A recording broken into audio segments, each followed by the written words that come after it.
Il faut commencer en fait par un pas de recul. Il faut commencer par se calmer. Le paradoxe de la violence, c'est d'abord que quand on est dedans, on peut évidemment pas en parler ni la théoriser.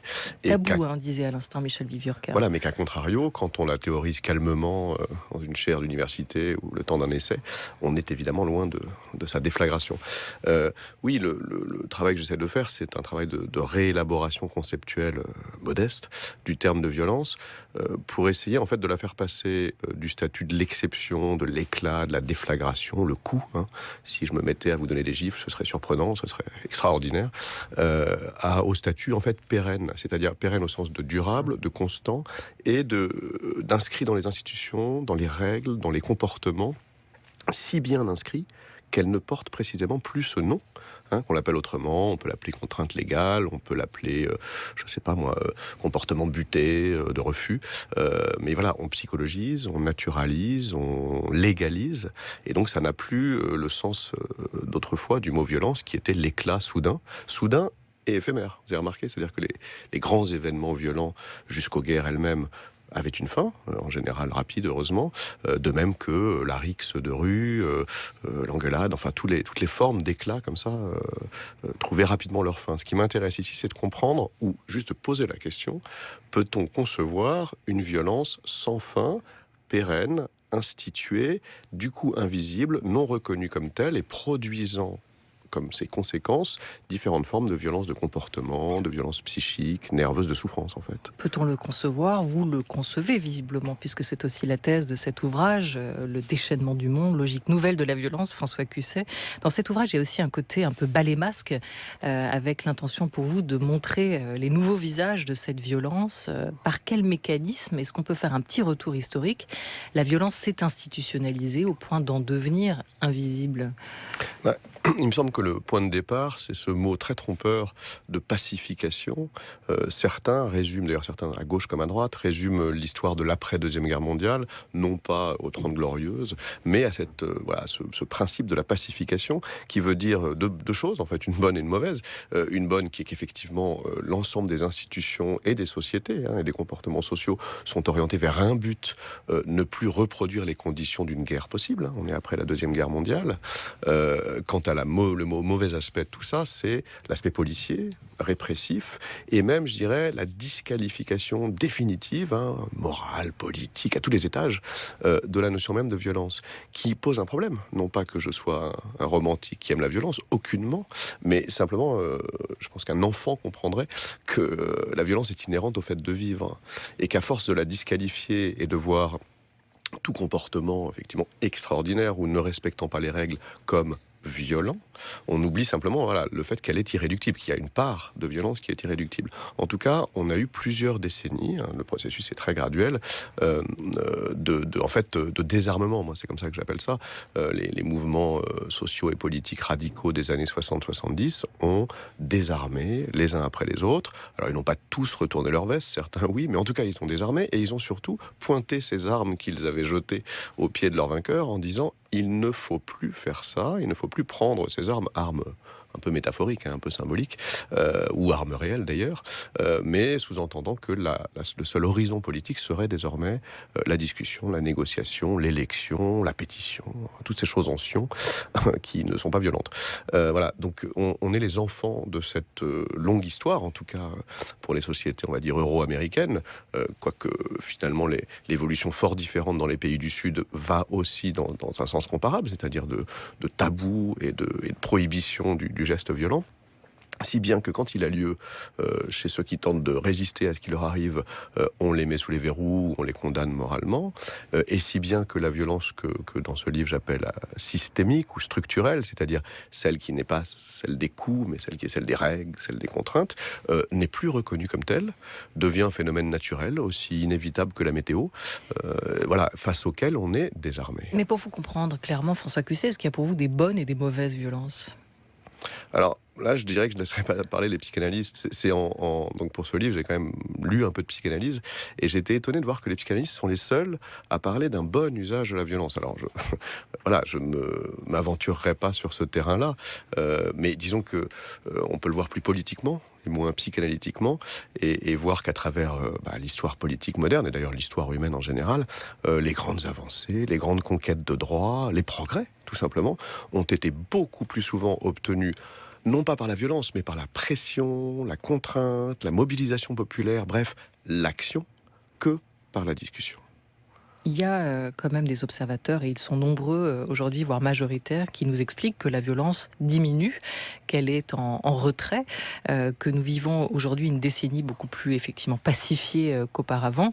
Vous parlez des psychanalystes ou des psychologues. Je vous propose d'écouter Steven Pinker, qui est psychologue cognitiviste, auteur d'un best-seller « Non, ce n'était pas mieux avant », que vous citez et que vous avez étudié pour cet ouvrage, Le déchaînement du monde, François Cusset. Il donnait une conférence en 2014 à Cambridge et il nous expliquait là encore que le monde est moins violent et que cette violence, même si elle persiste, est amenée à décroître.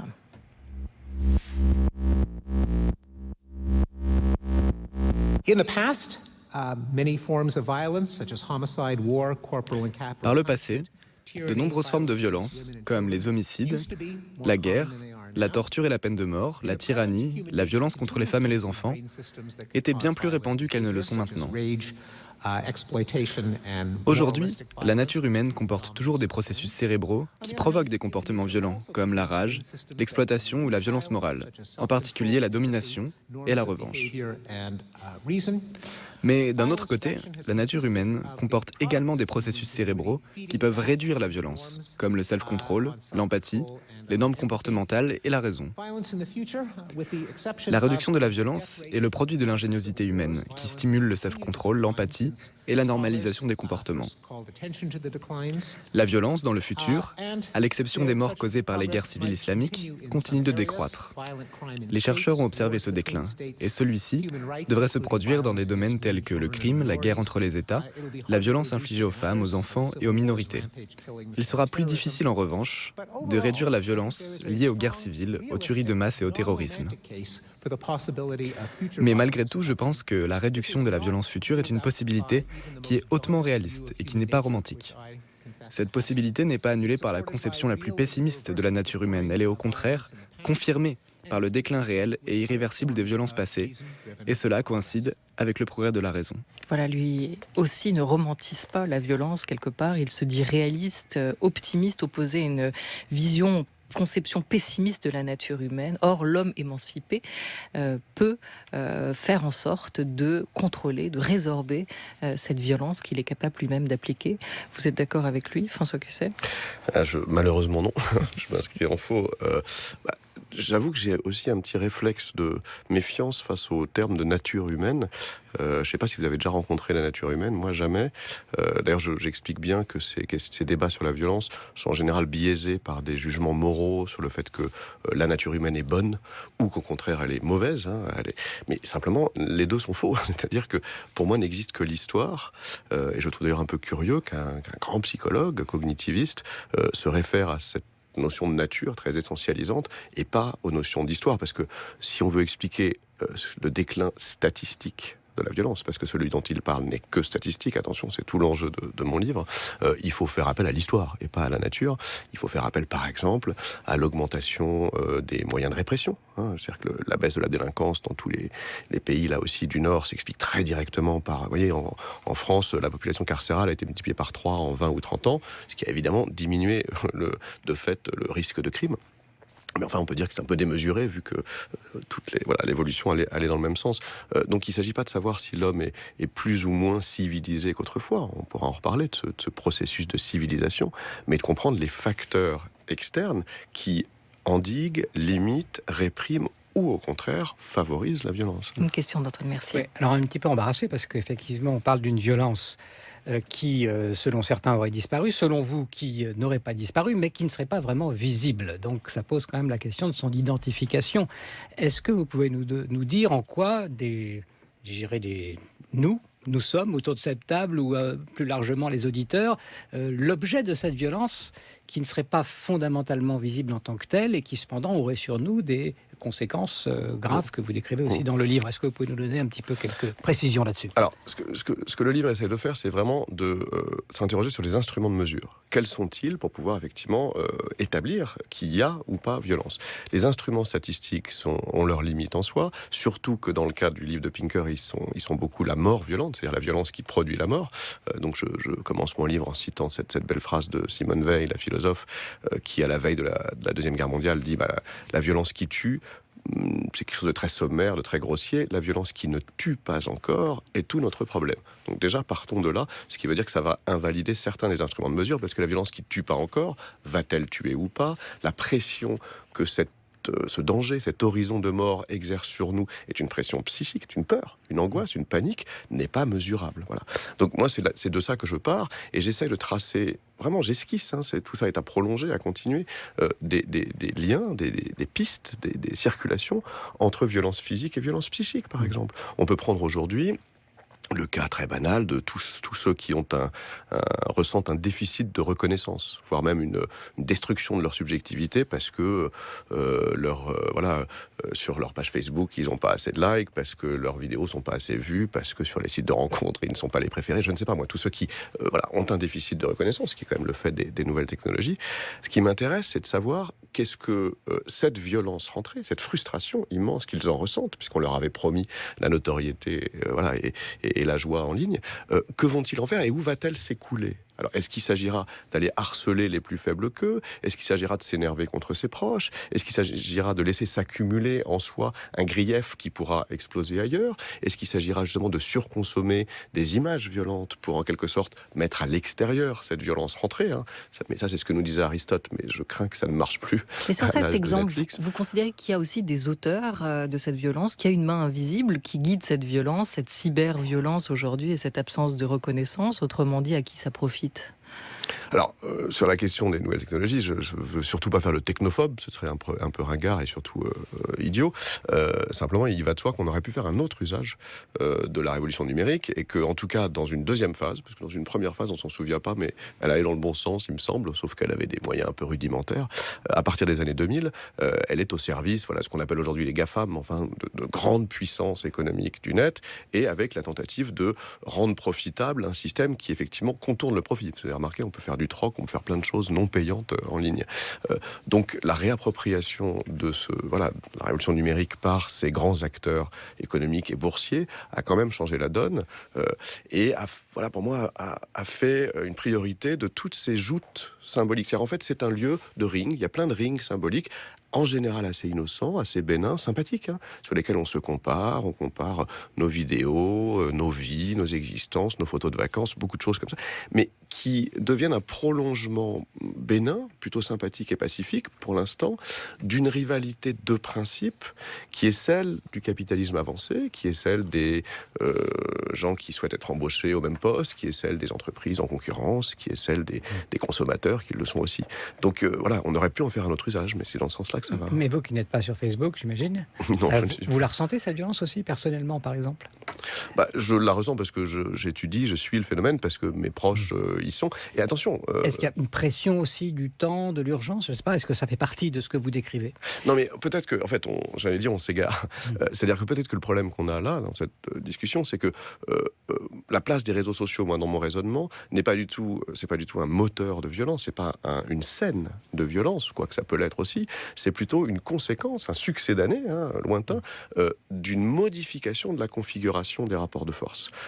Dans laquelle la violence, comme on le voit dans l'actualité, mais on y viendra peut-être, est beaucoup plus directe, pour le coup, que celle de bénéficier d'une reconnaissance insuffisante ou de se faire harceler et maudire par ses proches en ligne. Parce que n'oubliez pas que le cyberharcèlement pousse les adolescents au suicide. Voilà, donc moi ce que je fais simplement, c'est de dire, autrefois on tabassait les collégiens dans la cour de récré, aujourd'hui on a plus tendance à les pousser à bout par le harcèlement collectif en ligne.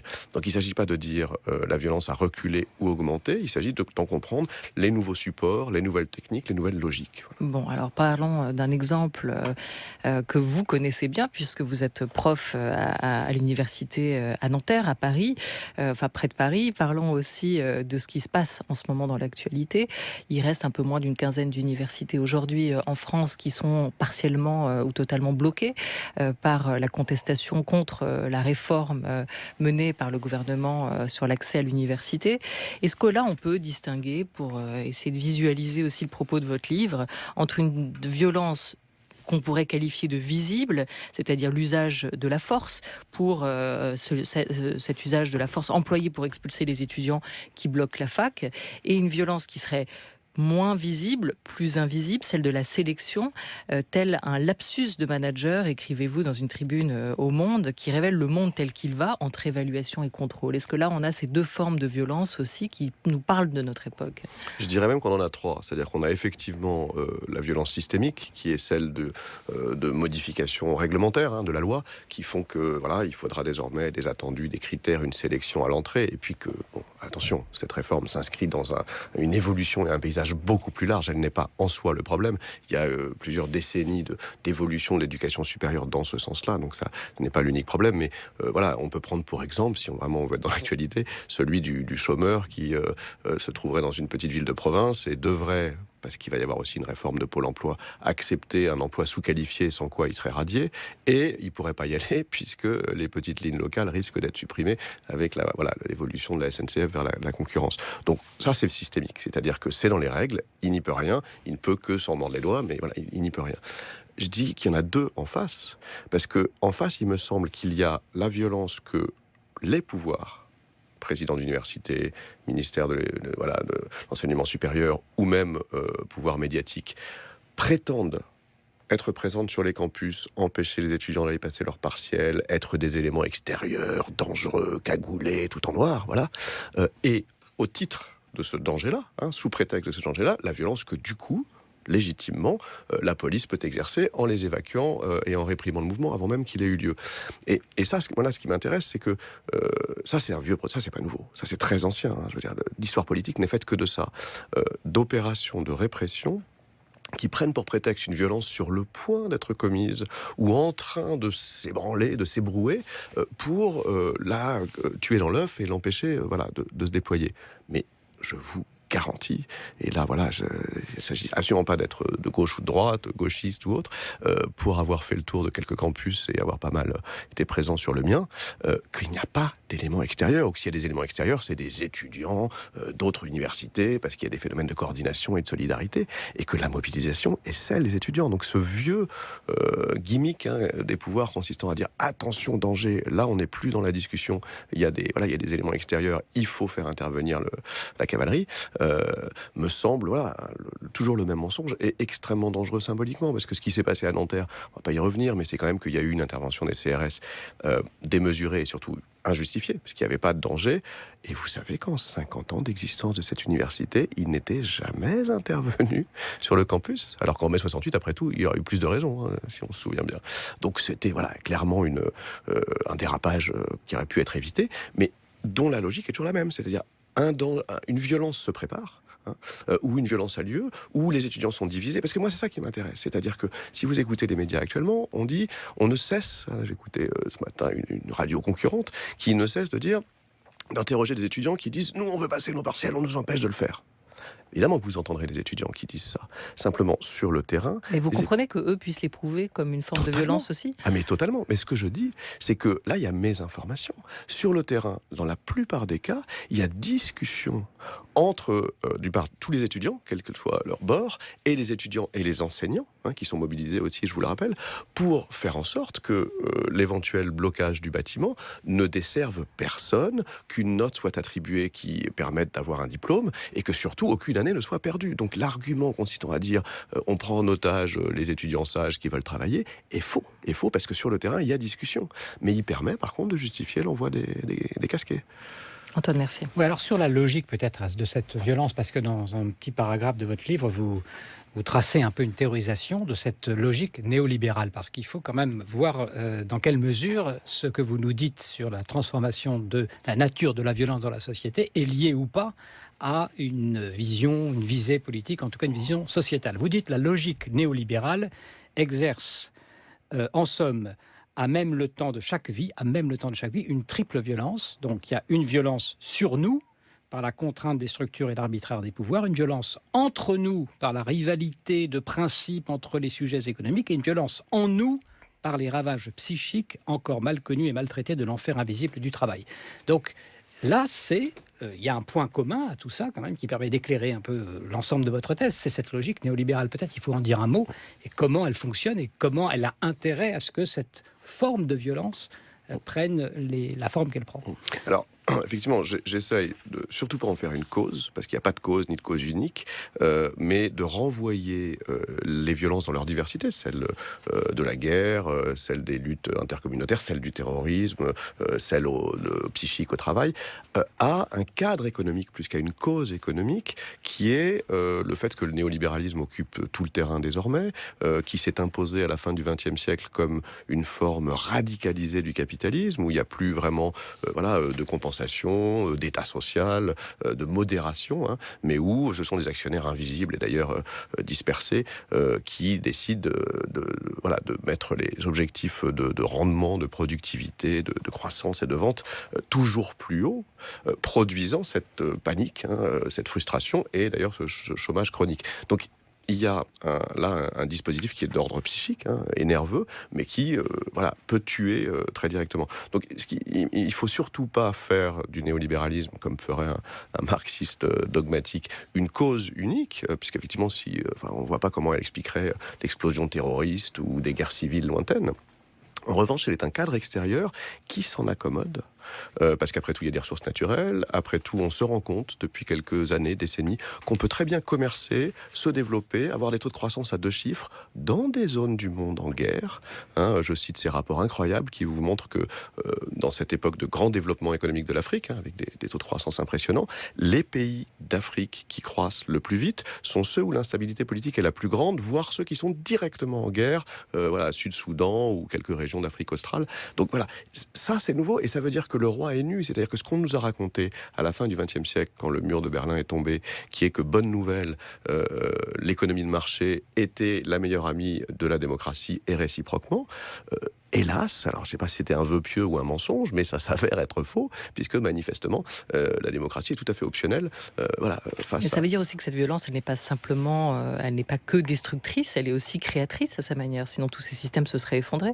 Alors c'est tout l'enjeu là, effectivement. Alors ça, c'était une vieille théorie du capitalisme qui est encore d'ailleurs tient le haut du pavé aujourd'hui, la destruction créatrice de l'économiste Schumpeter, mais que l'on voit parfaitement dans le slogan du gouvernement Macron. C'était le slogan au départ, je ne sais pas si ça l'est encore, de libérer les énergies, auquel je trouve une drôle de teneur et d'ambiguïté. C'est-à-dire, de quelle énergie s'agit-il ?